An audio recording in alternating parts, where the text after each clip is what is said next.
Hey everybody, welcome back to Dollars and Cents, the show where we discuss the business of football with Andrew Brandt of the National Football Post. Always intriguing, always interesting, always very good. Andrew, good morning. How are you, pal?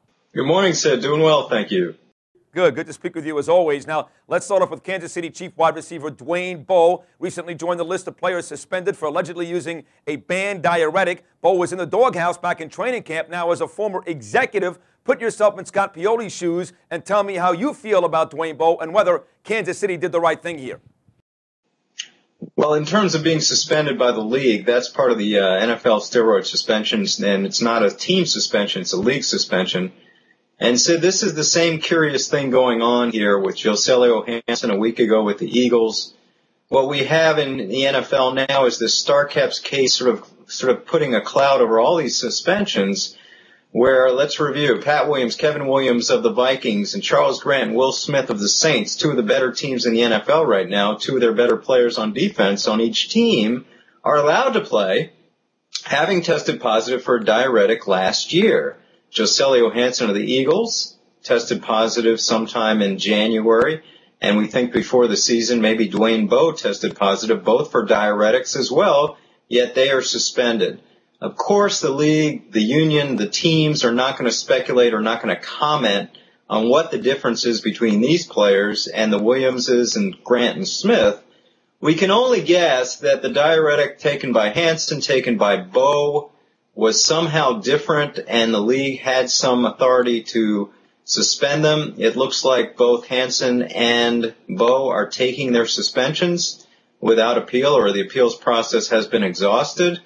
So we can only speculate, but these things are a little different than what went on in the Minnesota courts while Pat and Kevin Williams and the two Saints players continue to play.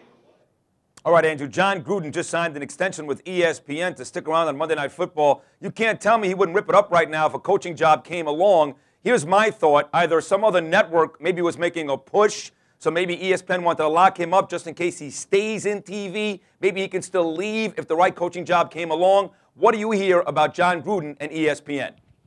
Well, this was curious, and I wrote about it in terms of why 4 months into his broadcast career with Monday Night Football, there's an extension.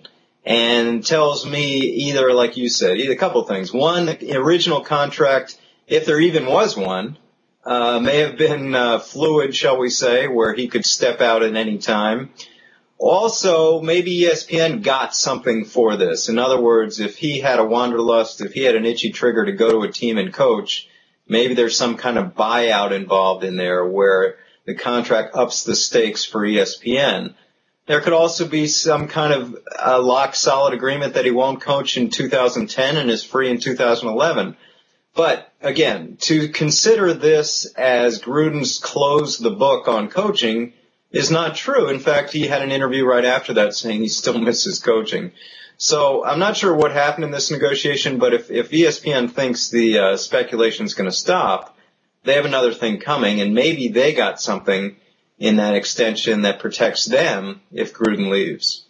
Agreed. I think he'll be back coaching very, very soon. And same thing with Tony Dungy at NBC. He could be back as well. Now, fans down here in Miami, Andrew, stunned by the news that Ronnie Brown, placed on the injured reserve on Wednesday, he is done for the year. Now, Ricky Williams, a man you once represented before that Master P debacle, he's the man. Are you surprised Ricky is still playing at such a high level at 32 years of age? And by the way, Andrew, how about the transformation of Ricky the human being from a guy that was deemed as irresponsible, he's smoking pot, to now a loved and revered veteran here in Miami?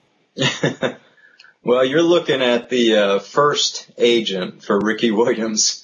Back 10, 12 years ago, I actually represented him. He was a professional baseball player in the minor league system during the summers between Texas in his junior and sophomore years. Then we were going to represent him. He had basically decided to turn pro in 1997. We filled out the paperwork, but something told me to hold off, and then sure enough, he decided against it, wanted to go back to Austin for another year instead of being drafted by the Bears, probably, instead of Curtis Enos. And a whole history of the NFL could have changed in a small way there. And then he went into the draft, won the Heisman Trophy. Of course, that all happened. I was following him around. It was like traveling with a rock star at that point. He was the hottest thing in college football, maybe all football, the first guy with dreadlocks. And I noticed some weird guys hanging around him. And long story short, he then asked me, would I help him? Would I work with Master P? And I said, well, Rick, I don't think that's I don't think that's me. So, I kind of moved on to the Green Bay Packers at that time, and he moved on with Master P, and we stayed in touch. But it is interesting that he's now this respected and revered and admired veteran, where so many of his past is concerned with taking off, retiring, going to India, going to an ashram, doing yoga. And it has proven to be something, his life is short mentality has proven to be something now players are looking to and saying, wow, this guy at 32, he's got his body in shape, his mind in shape, he eats healthy, he's got it going. So it's just this transformation of a guy that everyone was kind of ridiculing 10 years ago. It didn't surprise me in the least when he took off. He's a different kind of guy. And frankly, not a lot of athletes have a lot of interesting things to say. Ricky was always interesting, always a different cat, always hung out with people who are not football players, a little more bohemian group. And I really enjoyed his company, and I think everyone down there does as well. No doubt about it. It's a great story. Ricky Williams, and again now with Ronnie Brown out for the year as the Dolphins get set to take on Carolina. He will get the workload coming up the rest of the year for Miami. Andrew, as always, thanks for the tremendous insight. I love when you come on this program. You enjoy the weekend, enjoy the football. We'll see you again next week right here on Dollars and Cents. Thank you so much. You got it, Sid. Enjoy the week. You too, pal. Remember, you can also follow Andrew on Twitter. He's at AD Brandt, and catch all of his great writing, and it is great, really insightful, at nfpost.com. From my friend Andrew Brandt, I'm Sid Rosenberg. And as always, folks, enjoy the football. We'll see you next time.